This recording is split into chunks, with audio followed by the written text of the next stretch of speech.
ओडिशा की राजधानी भुवनेश्वर से कोई 80 किलोमीटर नॉर्थ वेस्ट की तरफ चलने पर कपिलास फॉरेस्ट रेंज का एरिया शुरू होता है। यहाँ जंगल के बिल्कुल अंदर जाके पहाड़ी के ऊपर एक प्राचीन शिव मंदिर स्थित है, जिस कारण कपिलास को कैलाश ऑफ ओडिशा भी बोला जाता है। 2021 की बात है। हमारे एक सब्सक्राइबर अपने दोस्त के साथ इस कपिलास शिव मंदिर के दर्शन करने के लिए निकलते हैं, पर इन्होंने ये रेगुलर रूट ना लेते हुए जंगल वाला रास्ता चुन लिया। अब इस दौरान फॉरेस्ट गार्ड से इनकी कुछ बातचीत भी हुई थी, पर इसके बाद भी ये लोग सतर्क नहीं हुए, सीधा जंगल के रास्ते आगे बढ़ते गए। अब इनको क्या पता था कि इस कपिलास जंगल की एक डार्क हिस्ट्री इनको कुछ इस कदर हॉन्ट करने वाली है, जिससे उबरने में इनको 1 साल से भी ऊपर का समय लग जाएगा। ये कहानी मुझे भेजी है कान्हा भाई ने, जिनके ईमेल का स्क्रीनशॉट आप अभी वीडियो में देख सकते हैं।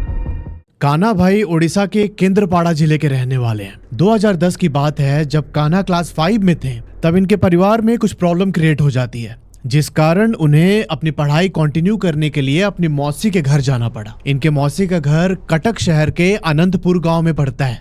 अब 1 साल कान्हा ने वहीं अनंतपुर के स्कूल से पढ़ाई की और इसी दौरान कान्हा का एक फ्रेंड बनता है, जिसका नाम था संदीप। अब होता है ना वो बचपन की दोस्ती वाली बॉन्ड, 2-3 साल नहीं बात करो तब भी वो बॉन्ड सिमिलर रहती है। तो कान्हा और संदीप की कुछ ऐसी बॉन्डिंग थी। फिर 1 साल बाद जब कान्हा के परिवार में चीजें नॉर्मल हुई, तब ये वापस अपने घर पर आ गया, केंद्रपाड़ा। अब केंद्रपाड़ा के ही गवर्नमेंट स्कूल से इसने अपने आगे की पढ़ाई शुरू की। पर यहाँ मसला ये हुआ कि उस टाइम पर मोबाइल इतना फ्रिक्वेंटली अवेलेबल तो था नहीं सबके लिए। इसी चक्कर में कान्हा और संदीप के बीच जो बातचीत होती थी वो बंद हो गई। अगले 10 साल तक इनका कोई भी कनेक्शन नहीं रहा। अब 10 साल के बाद जब कान्हा ग्रेजुएशन कर रहा था, तब उसी दौरान इसके मामा जी की शादी तय हो जाती है। उस शादी में अनंतपुर गांव से इसकी मौसी भी आती हैं। अब उस समय कान्हा ने मौसी से पूछा कि संदीप कहाँ है आजकल, उसकी कोई खोज खबर नहीं है मेरे पास। तब मौसी ने कान्हा को संदीप का नंबर दिया। इनकी बातचीत फिर से शुरू हो जाती है। अब धीरे धीरे जो इनके क्लास 5 की पूरी फ्रेंड सर्कल थी, उनसे भी कान्हा का कॉन्टैक्ट हो गया। 2021 में इन सब ने प्लान बनाया कि यार थोड़ा मिलते हैं, इतना टाइम हो गया मिले हुए हम लोगों को। 28 दिसंबर 2021 को, अभी 2021 सुन के बहुत लोग कमेंट करने लगेंगे उस टाइम पे लॉकडाउन हुआ था, कहाँ कोई आता जाता था। तो भाई ऐसे छोटे छोटे शहरों में इतना ज़्यादा स्ट्रिक्ट लॉकडाउन इम्पोज नहीं हुआ था, ठीक है। तो लोग अपना मूवमेंट कर रहे थे थोड़ा बहुत। अब इसको लेके तिल का ताड़ मत बना देना। तो 28 दिसंबर 2021 को कान्हा और उसके फ्रेंड्स उसी मौसी के घर के पास में एक हिल साइड फॉरेस्ट एरिया था, वहाँ एक छोटा सा होटल बना हुआ था। तो वहीं पर इन्होंने अपना गेट टुगेदर किया, पार्टी वार्टी की। यहाँ पर कान्हा संदीप से 10 साल के बाद मिल रहा था। इन लोगों ने बहुत सारी बातचीत की, अपने सुख दुख बांटे, और फिर इनका प्लान बना कि यार बस हम दोनों ना कल मतलब 29 दिसंबर 2021 को जो कपिलास शिव मंदिर है वहां पर जाएंगे। कान्हा को नेचर, पहाड़, जंगल ये सब बहुत ज्यादा पसंद था। तब इसने बोला कि ठीक है, मैं भी अपने मौसी के घर ही रुकता हूँ 4-5 दिन, और अच्छे से एंजॉय करने के बाद ही मैं केंद्रपाड़ा वापस लौटूंगा। यहाँ कान्हा के मौसी के गांव से कपिलास शिव मंदिर जाने के 2 रास्ते थे। एक जो मेन रोड था जहाँ से हर कोई जाता था उस मंदिर, वो 40 किलोमीटर दूर था, और दूसरा रास्ता 25 किलोमीटर लंबा था, जो कि जंगल के बीच से होकर निकलता था। जंगल पार करके 1350 सीढ़ी चढ़ने के बाद आप कपिलास शिव मंदिर पहुंचेंगे। अब जो संदीप लड़का था वो यहीं के आसपास का रहने वाला था, उसे थोड़ा बहुत आइडिया था कि जंगल का रूट कैसा होगा। तो ये लोग 29 दिसंबर 2021 को संदीप की मोटरसाइकिल पे बैठ के निकल जाते हैं कपिलास जंगल की तरफ। सुबह के 11 बज रहे थे, आसमान एकदम क्लियर था, और जो जंगल वाला रास्ता था उसका लेंथ कोई 3-4 फीट होगा। ये लोग धीरे धीरे राइड करके मंदिर की तरफ जा रहे थे, और कान्हा बताते हैं कि वो जंगल बहुत ज्यादा डेंस था।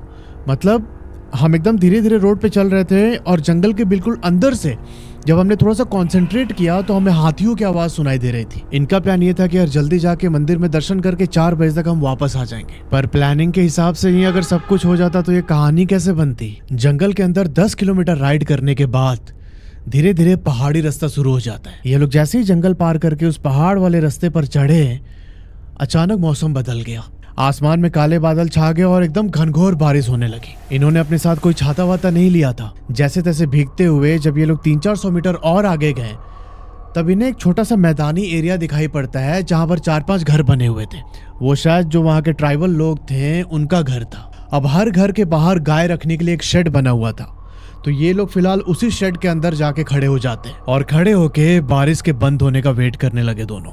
1 बजे के आसपास जब बारिश बंद हुई, तब ये लोग अपना जर्नी कंटिन्यू करते हैं कपिलास टेम्पल के लिए। अब जो वो रास्ता था वो पूरा बारिश से खराब हो चुका था, कीचड़ भर चुका था चारों तरफ। उसी कीचड़ में धीरे धीरे राइड करते हुए जब ये लोग 8 किलोमीटर और आगे गए, तब ये देखते हैं कि रोड के बिल्कुल बीचों बीच एक ना बूढ़ा आदमी लेटा हुआ है। दोपहर का टाइम था तो इन्हें कुछ डाउट नहीं हुआ। इनको लगा कि शायद जहाँ पर अभी हमने शेल्टर लिया था मे भी वहीं के रहने वाले हों। उस आदमी के करीब बाइक ले जाके इन्होंने हॉर्न बजाया, क्योंकि रास्ता 3-4 फीट का ही था और वैसे सामने लेटा हुआ था। संदीप उस बूढ़े आदमी के पास बाइक ले जाए खड़ी करता है और इसने हॉर्न बजाया, पर उस आदमी का कोई भी रिस्पॉन्स नहीं था। फिर इसने अपने ओडिया लैंग्वेज में बोला कि भाऊ उठो ना, मेरे को रास्ता तो आगे जाना है। पर बाबा यहाँ एकदम साइलेंट थे। अब 3-4 बार बोलने के बाद भी जब कोई रिस्पॉन्स नहीं आया तब इनको लगा कि शायद ये देसी दारू वारू पी के ऐसे लेटा हुआ नशे में। संदीप बाइक से उतर के उनके पास पहुंचता है। वहां पहुंच के आवाज लगाया कि बाबा उठो बाबा, और ऐसे बोलते बोलते संदीप ने जाके उस आदमी को ऐसे कंधे से पकड़ के हिलाया कि उठो ना। और जैसे ही संदीप ने उसके ऊपर हाथ रखा ना, बाबा ने दोनों आंखें खोली अपनी। कान्हा संदीप के बाजू में ही खड़ा था। ये दोनों देखते हैं कि बाबा की जो आंखें हैं वो एकदम लाल हो रखी है। मतलब जो अपने आंख का ब्लैक वाला पार्ट होता है वैसा कुछ नहीं था उनकी आंख में, पूरा ही रेड एकदम। अब वो खुली आंख देख के इनको डर भी लगा। बाबा तुरंत अपनी जगह से उठते हैं और उन्होंने बोला कि मंदिर से जो लंबा वाला रास्ता जाता है उधर से ही जाना तुम लोग, इस रास्ते मत लौटना। और ऐसा बोलते बोलते वो पहाड़ी से नीचे जंगल की तरफ जाने लगे। अब इन दोनों ने बाबा की बात पर बिल्कुल भी गौर नहीं किया और उनकी बात को नजरअंदाज करते हुए ये लोग सीधा मंदिर की ओर जाने लगते हैं। दोपहर के 3 बजे फाइनली ये लोग मंदिर पहुंचते हैं। 1350 सीढ़ी चढ़कर ये लोग मंदिर के प्रांगण में पहुंचे, वहां पर दर्शन वर्शन किए और मंदिर में 1 घंटे बिताने के बाद शाम के 5 बजे इनके वापस घर जाने का टाइम हो गया था। कान्हा ने एक बार बोला भी संदीप को कि यार मना किया था उस बाबा ने जंगल वाले रास्ते नहीं जाने को, छोड़ना हम दूसरे रास्ते से ही चलते हैं। तब संदीप बोलता है कि यार इतना क्यों लोड ले रहा है, अभी तो शाम ही हुआ है, निकल जाएंगे हम लोग। ये लोग मंदिर से नीचे उतरते हैं और 5:30 के आसपास इन्होंने कपिलास मंदिर से अपने गांव की तरफ जाने की राइड स्टार्ट की। और सारा खेला इसी राइड पर होना था दोस्त। अब जब ये लोग उस पहाड़ी रास्ते को पार करके जंगल में एंटर करने वाले थे तो बिल्कुल एंट्री पे ही इनको 2 फॉरेस्ट गार्ड दिखाई देते हैं। उन फॉरेस्ट गार्ड ने इनको रोका, बोला कि इस समय कहाँ जा रहे हो तुम। तब संदीप बोलता है कि हमारा घर यहीं पास में अनंतपुर, हम लोग इसी रास्ते से आए हैं मंदिर। तो फॉरेस्ट गार्ड बोलता है कि इस समय मत जाओ, समझाता है बहुत बार, इस समय मत जाओ, रास्ता ठीक नहीं है, तुम लोग कृपा करो। ऐसे हाथ जोड़ लिया दोनों ने, तुम लोग कृपा करो प्लीज बाय रोड जाओ। तब संदीप ने यहाँ पर एक झूठ बोला कि नहीं सर, हम बहुत बार आ जा चुके हैं इस रास्ते पे, शाम को भी कई बार गए हैं, कोई दिक्कत नहीं, हमको पूरा रूट पता है। वो दोनों फॉरेस्ट गार्ड एक दूसरे को अचंभित होकर देखने लगे। उन्होंने बोला कि अगर तुम इतनी बार गए हो तब भी तुमको नहीं पता इस रूट का इतिहास। संदीप यहाँ चुप हो जाता है। इस वक्त कान्हा को थोड़ा थोड़ा डाउट होना स्टार्ट हुआ कि यार अभी आते समय वो बाबा ने मना किया, फिर अभी ये लोग मना कर रहे हैं। ये संदीप को बोलता है कि यार छोड़ ना, हम चलते हैं लंबे वाले रूट से, इतना क्या है, 10-15 किलोमीटर एक्स्ट्रा राइड करना पड़ेगा, कोई दिक्कत नहीं है। पर संदीप नहीं माना भाई साहब। अभी जब ये लोग फॉरेस्ट गार्ड से बात कर रहे थे तभी इनको जंगल के अंदर से एक अजीब सी आवाज सुनाई देती है। इनको पेड़ से किसी के नीचे जमीन पर कूदने की आवाज आई और फिर इन्होंने नोटिस किया कि कोई ना एक बड़ा सा सामान लेके ड्रैग कर रहा है जंगल के अंदर, और उस ड्रैग के साथ साथ किसी के कराहने की आवाज भी सुनाई दे रही थी। धीरे धीरे शाम ढलने लगी थी। फॉरेस्ट गार्ड ने इन दोनों से बोला कि देखो इस समय जंगली हाथियों के भी रोड पर आने का टाइम हो गया है, तुम लोग निकलो फटाफट। अब इससे पहले कि संदीप और कान्हा वहां से निकलते, ये देखते हैं कि एक आदमी 60-65 साल एज होगी उसकी, बाल एकदम ऐसे बिखरे हुए अजीब से, और उसका एक हाथ कटा था। वो धीरे धीरे चल के इन फॉरेस्ट गार्ड के पास आता है। उनमें से एक फॉरेस्ट गार्ड के सामने इसने अपना हाथ ऐसे फैलाया। उस फॉरेस्ट गार्ड के पास एक झोला था, उसने झोले से एक दूध का पैकेट निकाला और उसके हाथ पे रख दिया, और फिर वो आदमी दूध का पैकेट लेके जंगल के एकदम अंदर चला जाता है। कान्हा ने बोला कि सर ये तो जंगल के अंदर चला गया, उधर से जंगली हाथी भी तो आने वाले हैं ना, दिक्कत नहीं होगी इसे। तब उन फॉरेस्ट गार्ड ने बोला कि ज्यादा बहस मत करो तुम लोग, नहीं बात मानना है, जाना उस जंगल के रास्ते से जाओ। संदीप बोलता है कान्हा को कि यार बैठ जल्दी, ऐसे ही अंधेरा हो रहा है। और ये दोनों उस जंगल के अंदर एंटर कर जाते हैं। बारिश की वजह से रोड अभी भी खराब था, पूरा कीचड़ से सना हुआ। इस टाइम पर लगभग अंधेरा होने लगा था। जो मून लाइट थी उसी की रोशनी थी आसपास सिर्फ। ये लोग अपनी बाइक पर बैठकर 6-7 किलोमीटर और अंदर गए जंगल के। तब संदीप को रोड के साइड पर एक काला मुर्गा दिखाई देता है। वो जो देसी मुर्गे होते हैं ना, बड़े वाले, कड़कनाथ बोलते हैं बहुत जगह, वो मुर्गा रोड के साइड पर खड़ा था। संदीप बोलता है कि कान्हा उधर तो बाइक से, इसको पकड़ते हैं और लेके चलते हैं, आज यहीं बनाएंगे डिनर में हम लोग। अब जो कान्हा था वो धीरे से अपने बाइक से उतरता है नीचे, संदीप उसके पीछे पीछे। अब जब ये लोग मुर्गे के थोड़ा सा करीब पहुंचे तब मुर्गे ने इनको नोटिस कर लिया और भाई वो रोड के किनारे जो जंगल था, जंगल के अंदर भाग गया एकदम। कान्हा भी उसको चेस करते हुए 100 मीटर अंदर तक गया जंगल के। मुर्गा तो उधर ही झाड़ियों के बीच में गायब हो गया। पर यहाँ कान्हा को अचानक फील होता है कि कोई इसके कान के पास से क्रॉस किया। अभी इसने झटके में एकदम संदीप को देखा पीछे, बोला कि तूने क्या पत्थर उत्तर फेंका क्या अभी? संदीप बोला नहीं तो क्या हुआ? तब कान्हा बोलता है कि अभी कान के पास से कुछ हवा जैसा क्रॉस किया है। संदीप बोलता है कि भाई निकल निकल निकल यहाँ से, हमको यहाँ पे ठीक नहीं लग रहा है, 8 बजे तक घर भी पहुँचना है। ये लोग जंगल से बाहर निकल के फटाफट बाइक पे बैठते हैं। बाइक पर बैठकर ये लोग कोई 100 मीटर ही आगे बढ़े थे कि इनको थोड़े दूर से ही दिखाई देता है कि जंगल के अंदर से एक वाइट कलर की साड़ी पहने औरत, मतलब वो पूरा उसका बॉडी भी नहीं दिख रहा था, ऐसे शैडो जैसा ही था, वो जंगल से निकल के रोड के साइड पे आके खड़ी हो जाती है। उसके हाथ पे एक बच्चा था। इन्हें उस औरत का फेस बहुत ज्यादा क्लियरली दिखाई नहीं दे रहा था। संदीप ने उसे देखते ही मोटरसाइकिल का ब्रेक मार दिया। कान्हा संदीप के कंधे पे हाथ रखता है, बोलता है कि भाई वो कौन खड़ा है रे? इन दोनों का खून सूख जाता है यहाँ पे। उस औरत के बाल खुले हुए थे पूरे, और ना वो पहले एक बार अपने बच्चे को देखती, फिर इनके तरफ गर्दन कर लेती। मतलब बहुत ही ज्यादा डरावना मंजर हो गया था इन दोनों के लिए। पर वो औरत उस जगह से मूव नहीं कर रही थी और इन दोनों के डर के मारे हिम्मत नहीं हो रही थी कि उस औरत को क्रॉस करके आगे जाए उस जगह से। ये लोग 20-25 सेकंड तक रोड के बीचों बीच ऐसे ही बाइक पर बैठे रहे। इस समय संदीप इतना ज़्यादा डर चुका था कि ये कान्हा को बोलता है कि यार तू चला लेगा क्या मोटरसाइकिल? कान्हा बोलता है क्या हो गया भाई, चलना। बोला कि नहीं, मेरा हिम्मत नहीं हो रहा अंदर से एकदम। तब कान्हा मोटरसाइकिल पे आगे बैठता है और संदीप इसके पीछे। संदीप ने बोला कि भाई सुनना, मतलब अभी तू चलेगा ना तो एकदम बहुत तेज़ी से क्रॉस करना, एकदम रोड थोड़ा ख़राब है, हम पकड़ के बैठेंगे तुमको जोर से। कान्हा यहाँ भगवान का नाम लेते हुए बहुत तेज़ी में उस औरत को पार करने की कोशिश करता है और पार करते ही इसकी नज़र अपने मोटरसाइकिल के साइड मिरर पर गई। ये देखता है कि भाई वो साया ऐसे फ्लोट होते हुए एकदम इनको फॉलो कर रहा है। ये संदीप को बोलता है कि भाई वो हम लोग का पीछा कर रही है। संदीप बोलता है तू बस चलते रहे भाई तेजी में, ठीक है, गाड़ी एकदम धीरे मत करना। और इसने पीछे से हनुमान चालीसा रिसाइट करना स्टार्ट किया।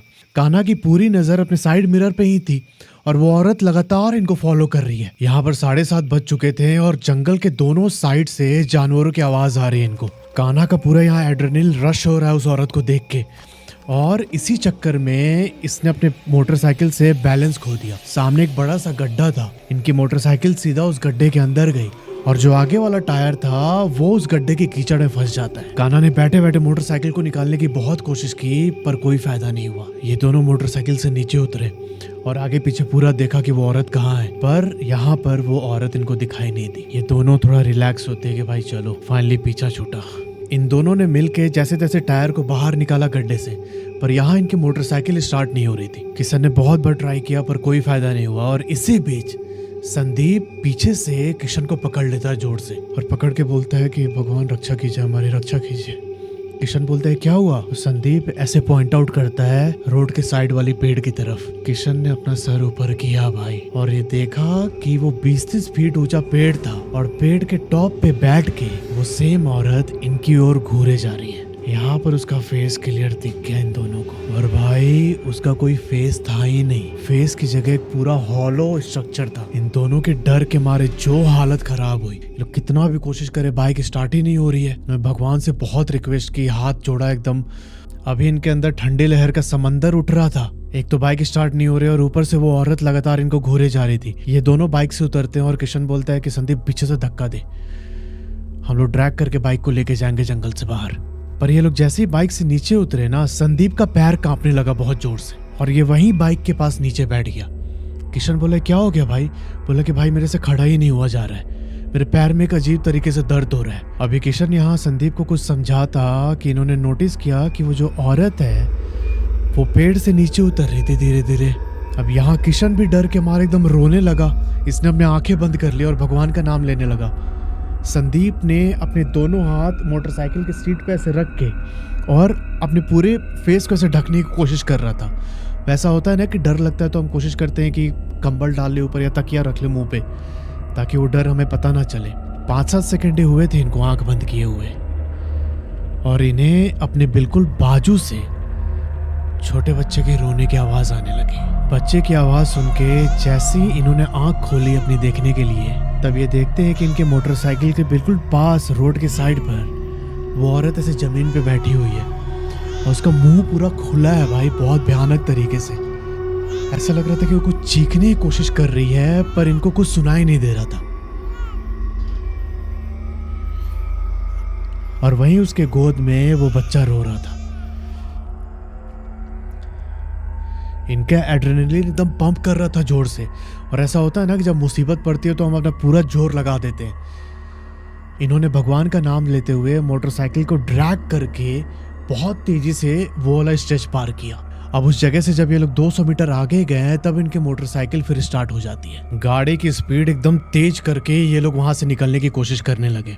रोड भी पूरा खराब था और थोड़ी देर राइड करने के बाद ये लोग फाइनली उस वाले गांव में पहुंचते हैं जो मैंने आपको वीडियो के स्टार्टिंग में बताया था कि वहां पे 4-5 घर थे। वहां पहुंचकर इन्होंने अपनी मोटरसाइकिल रोकी। अब यहाँ मोटरसाइकिल की लाइट और आवाज सुन के एक अंकल अपने घर से बाहर निकल के आए। इन्होंने देखा कि संदीप और कान्हा डर के मारे बहुत ज्यादा हाँफ रहे थे। तब इन्होंने घर के बाहर जो मटका रखा था उससे पानी निकाल के दिया पीने को। अंकल ने बोला कि इतनी तेजी में तुम लोग कहाँ जा रहे हो? रोड इतना खराब है, बारिश हुआ है, एक्सीडेंट हो सकता है तुम लोग का। तब इन दोनों ने अंकल को सारी बात बताई। अंकल ने बोला कि एक काम करो, आज रात यहीं रुक जाओ क्योंकि आगे अभी भी जंगल का रास्ता है अच्छा खासा, उसके बाद तुम लोग को मेन रोड मिलेगा। संदीप ने बोला कि अंकल हमको आज ही घर जाना पड़ेगा क्योंकि यहाँ पर तो नेटवर्क भी नहीं है, घर वाले बहुत परेशान हो जाएंगे। तब यहाँ पर अंकल ने बोला कि ठीक है, मैं तुम लोग को जंगल के बाहर तक छोड़ के आता हूँ। दोनों ने बहुत मना किया पर अंकल माने नहीं। इन्होंने अपनी लूना मोटरसाइकिल निकाली। अंकल उस रास्ते पर आगे आगे चल रहे थे और इनकी बाइक पीछे। जंगल का एरिया क्रॉस करके ये लोग मेन रोड के पास पहुंचते हैं और वहीं पर एक छोटा सा मंदिर था। अंकल ने अपनी लूना बाइक वहां मंदिर के पास खड़ी की और इनसे पूछा कि तुम लोगों ने अभी जंगल के रास्ते आते वक्त किसी जानवर को परेशान किया था क्या? जैसे ही संदीप और कान्हा ने बात सुनी भाई इनके रोंगटे खड़े हो गए एकदम। इन्होंने बताया कि हाँ वो मुर्गा था, उसको हम पकड़ के लेके जाना चाहते थे। तब अंकल ने बोला कि बेटा तुम्हारे हाथ में जो पंडित जी ने धागा बांधा है ना मंदिर में, इसकी वजह से ही आज तुम लोग जिंदा हो, वरना वो छोड़ती नहीं तुम दोनों को। यहाँ कान्हा को ऐसा फील हो रहा था कि इसका गला चोक हो गया, बहुत ज्यादा डर गया था ये।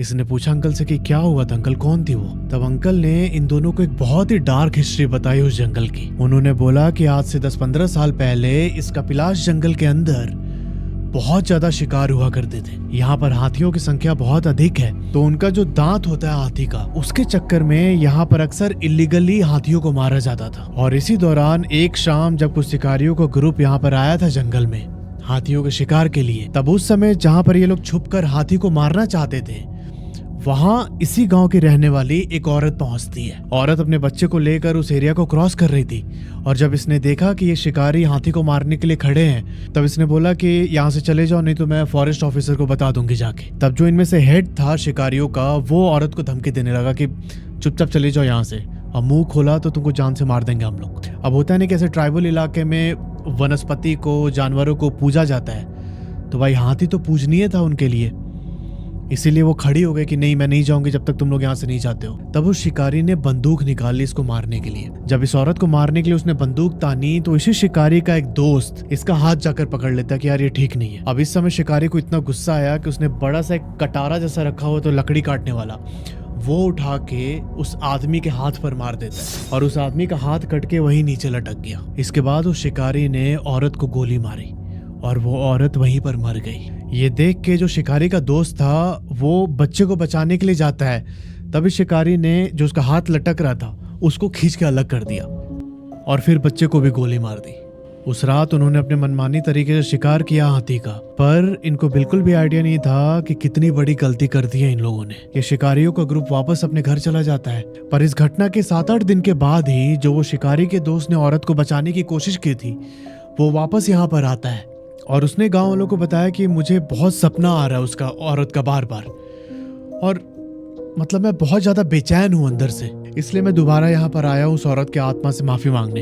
पर भाई हुआ यूं कि वो आदमी कभी दोबारा अपने घर वापस जा ही नहीं पाया। इस जंगल को ही उसने अपना ठिकाना बना लिया। गांव वाले बताते हैं कि वो औरत इस आदमी से आके बात करती है और हर शाम वो आदमी फॉरेस्ट ऑफिसर से दूध का पैकेट लेके इस जगह पर आता है। वो औरत की आत्मा इस आदमी को इंस्ट्रक्ट करती है कि मेरे बेटे के लिए दूध लेके आओ।